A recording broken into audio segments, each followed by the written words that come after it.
Hello everybody, it's Keren here from tuppencecoloured.co.uk, and this is what I've been making today. Believe it or not, this little box uses no tools, no measurement, and the box itself has no glue. Now, I got the idea from a channel called Scrapbooking with Emmy, I think it was. The one that she showed was made from a 12 by 12 inch piece of paper and made a bigger box. I wanted to see what would happen if I used a smaller sheet of paper, and this was the result. Stay with me, I'll show you how I made it. Things that I used to make the box, I used this paper, which is from the Botanical Butterfly DSP, and this is in the Celebration promotion this year. If you don't know what Celebration is, if you hop on over to my blog, at the bottom of my blog, but long story short, between January and the end of March, this is an item that you can earn for free with a qualifying purchase. And this paper is from the same set. Okay, so far, this box hasn't cost me anything. I also used some of this. This is the organza ribbon.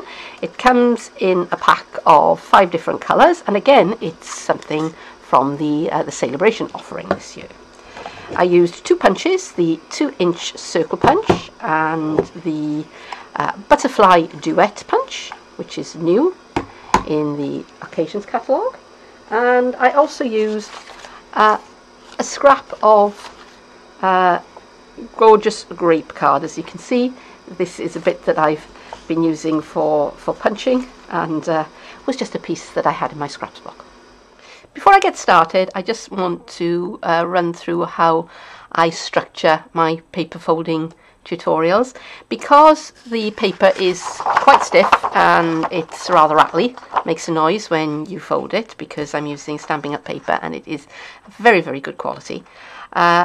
Because of that, I have the sound turned down when I'm actually doing the folding. So what I do is tell you what I'm going to do, and then I turn the sound down, give you some music to listen to, and actually do what I told you I was going to do. And because it's repetitive, after I've done one run through, I will speed up the other repeats. Alright, so with that in mind, I have cut my paper to 8 inches square. You can have any size of paper as long as it's in a square. And I'm going to start with the side that I want to be on the inside face up. So in this case, I want this rather pretty pattern, which I think is Highland Heather and Gorgeous Grape. And what I'm going to do is I'm going to fold my paper in half that way, and then I'm going to turn it around and fold it in half that way. And I'm going to use my paper folder to help me.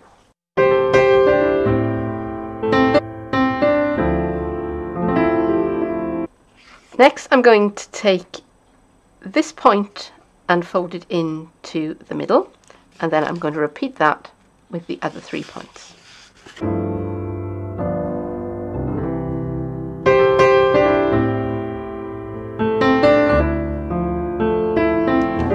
I'm opening up my paper again, and this time I'm going to fold down one of the flaps, and I'm going to take this point and put it at the edge of that fold, and I'm going to make sure that my crease lines line up nice and straight.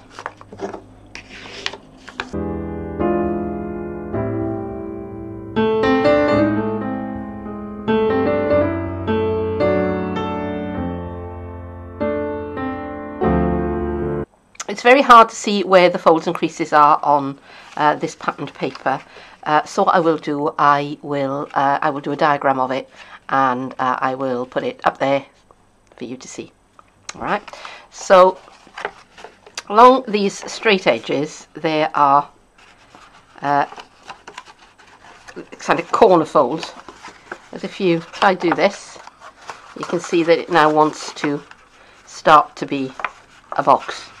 Alright, so we're 2/3 of the way there, I would say.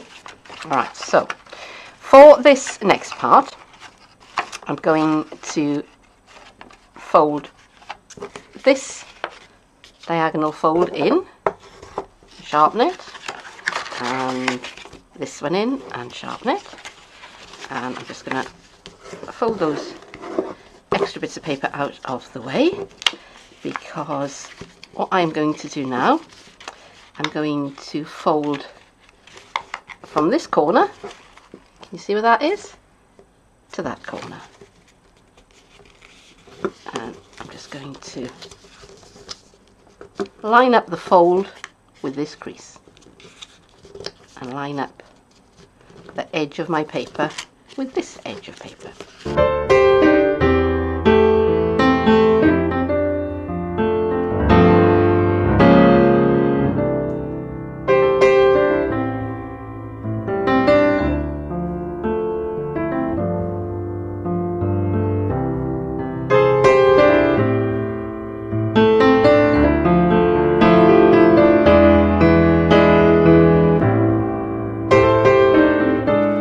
My folds are nice and sharp, and now I'm ready to bring the box together.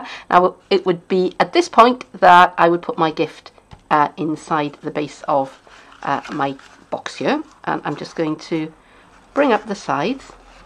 I'm just bringing the corners together, and I'm just going to make sure that they are where I want them to be, because paper does stretch and sometimes you need to give it a little bit of help. So I've just pinched that one to make it behave itself.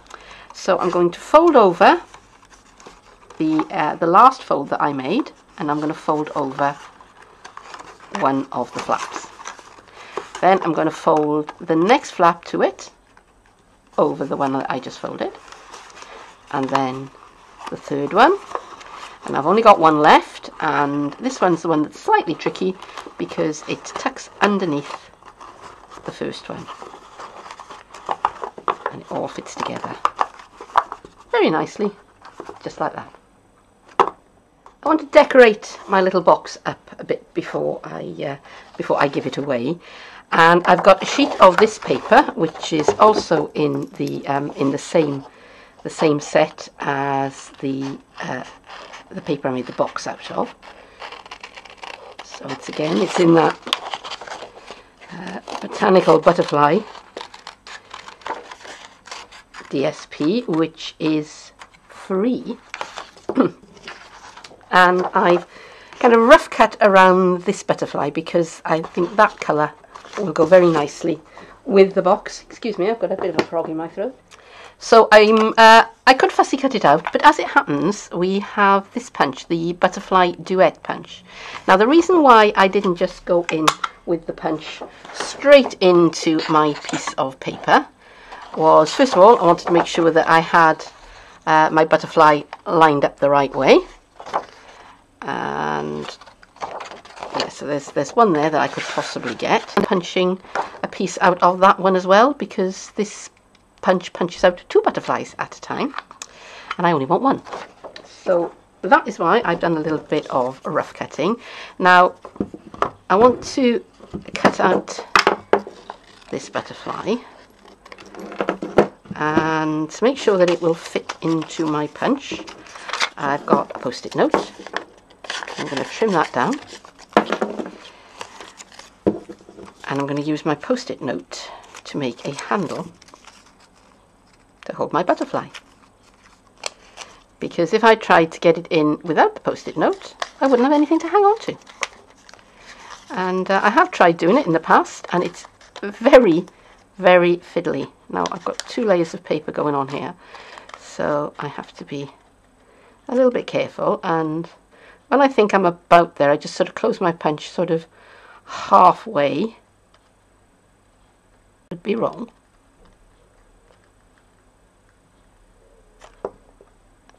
And then I'm just going to punch it out, and I can pull the back of the post-it note away from my butterfly. Now if I just put it there just like that, it kind of gets lost in the background. So I have another punch here. This is my 2-inch circle punch, and where is it? This is an offcut from that same paper. I when I trimmed it down to 8 inches.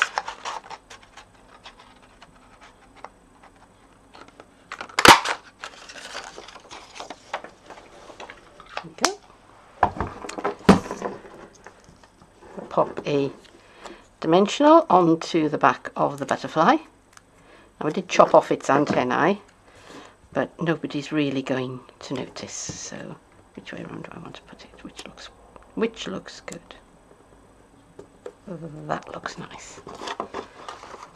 Now I can put it onto my my box, but I think I'm going to add.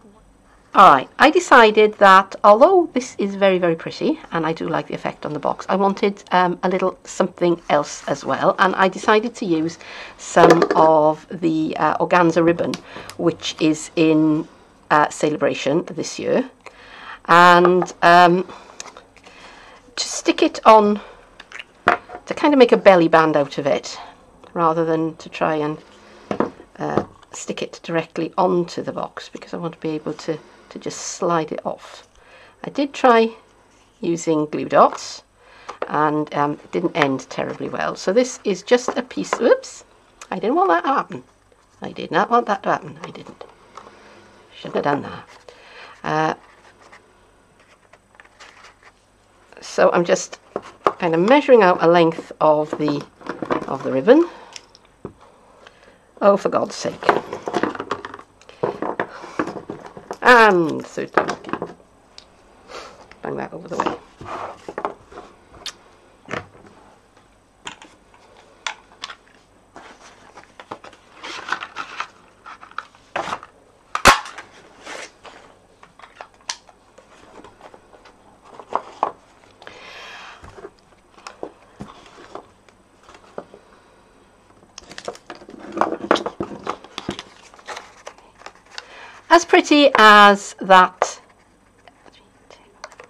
As pretty as that butterfly medallion is, I felt that I wanted something just a little bit more on my box. So I've cut a length of the organza ribbon, which is one of the Celebration items, and I've measured it so that it goes around the box like so. I've cut a circle of gorgeous grape, just from one of my scraps, and I'm just going to use this just to hold my ribbon in place around my belly band. I don't want that jumping around like that. Let's put a little bit more liquid here.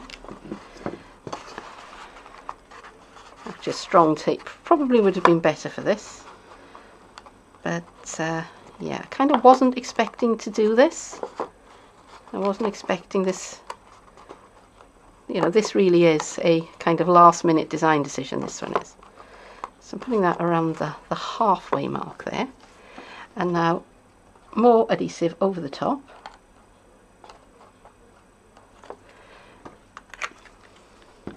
And I'm going to stick my medallion right over the top of it.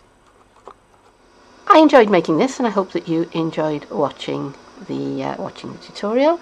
If so, don't forget to give me a thumbs up and come back and see me again sometime. Subscribe to my channel, click the bell to get notifications about when I'm uploading. I post videos generally twice a week. But that is it for today. Once again, thank you very much for staying with me to the very end of this video, and I'd love to see you again sometime soon. Bye bye.